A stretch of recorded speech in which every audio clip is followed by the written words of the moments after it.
I gotta say one thing. There's only one way to start this. The first person to contact me when I came back to late night was this man to congratulate me and to say he would be here, save me a night. Thank you, dude. You've always been a good friend. Always. And here's the interesting thing. Do you have a cell phone? No. See, I'm always shocked when I hear from you.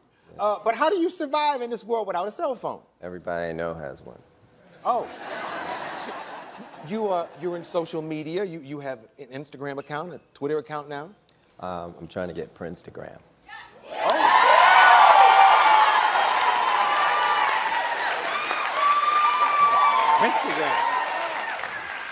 Instagram.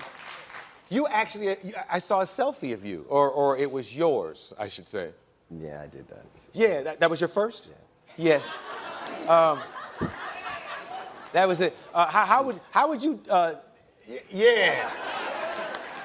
What do we title that selfie? One. One. That's one. Let's talk about titles. Your favorite title in the Prince catalog. What's your favorite song? Turns you on every time you do it.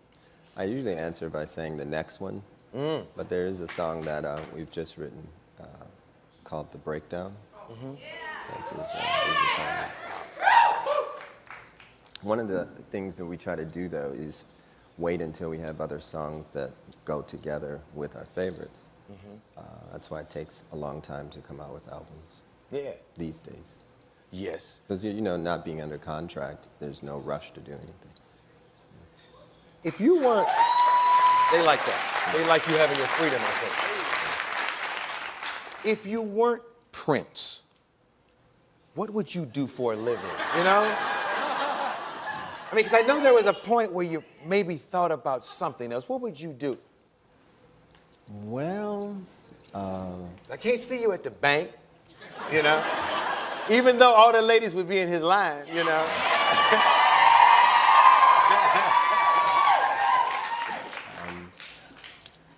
When I was 16, I was completely broke and needed to go get a job, so I got the Yellow Pages out, and I couldn't find one thing that I wanted to do. So I decided I was going to push as hard as I could to be a musician and win at it, you know?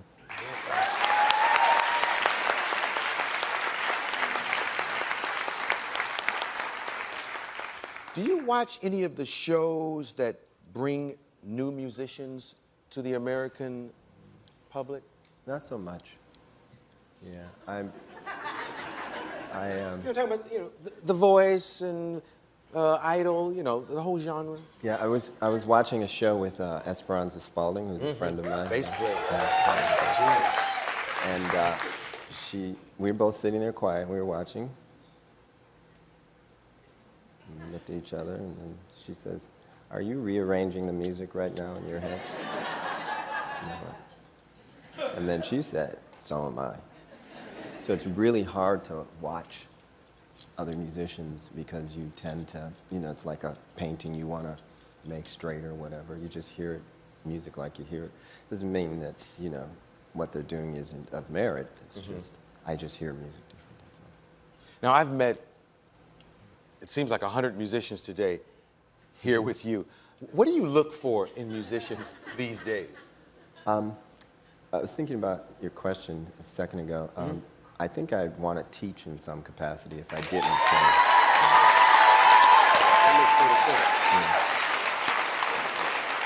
sense. There's a lot of fine musicians in the group right now, and I'm learning from them. So as much as I'd like to teach, I also like to learn. Yeah. Is there a huge vault of material that you've created that we've never even heard? And how do you make those choices? Because I'd like to hear everything that you pen. You know, just to hear it. You would look different when it was finished. It takes a long time. There's a lot of music down there.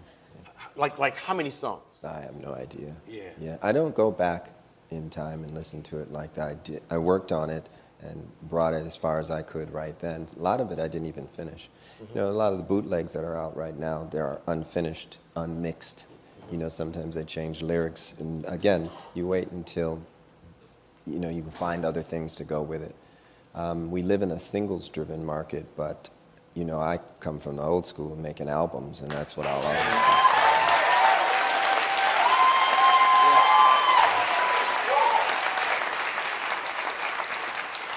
You seem to have somewhat of a love-hate battle going on with technology. I know you haven't always loved the internet. How are you seeing progress right now with all of that? Can you use it to your advantage? It's a double-edged sword. You know, a lot of artists aren't getting paid full scale for their art, and the internet, because of downloading and things like that, is kind of like a black hole, and it's hard to audit, it's hard to get accounting, and it's not that it's just about the money, but it's about justice and fairness. And when people say that they love you and they respect you, but at the same time take, you know, 80% of your earnings, then expect you to fix your own communities, and they'll probably edit all of this out, but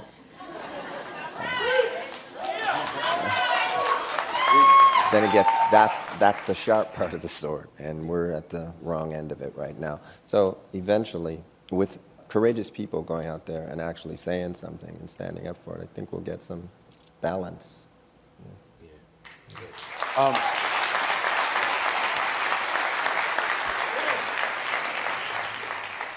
We've watched you evolve over the years, not only as a musician, but as a man.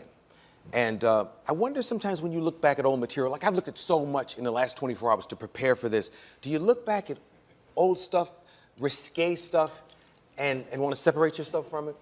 Well, you know, when you're 20 years old, you're looking for the ledge. You know, you want to see how far you can push everything. And as an artist, I just went there just to find it. And then you make changes. You know, 30 years ago, there's a lot of things I don't do now that I did 30 years ago. And there's some things I still do. Yeah, yeah.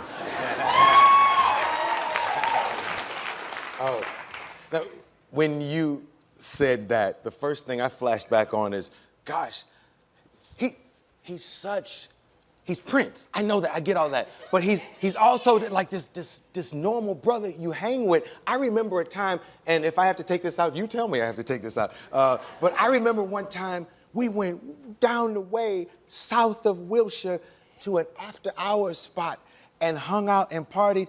That's something that we'll probably... I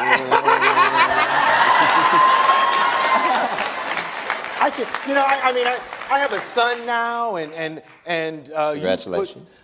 Yes, sir. Yes, sir. And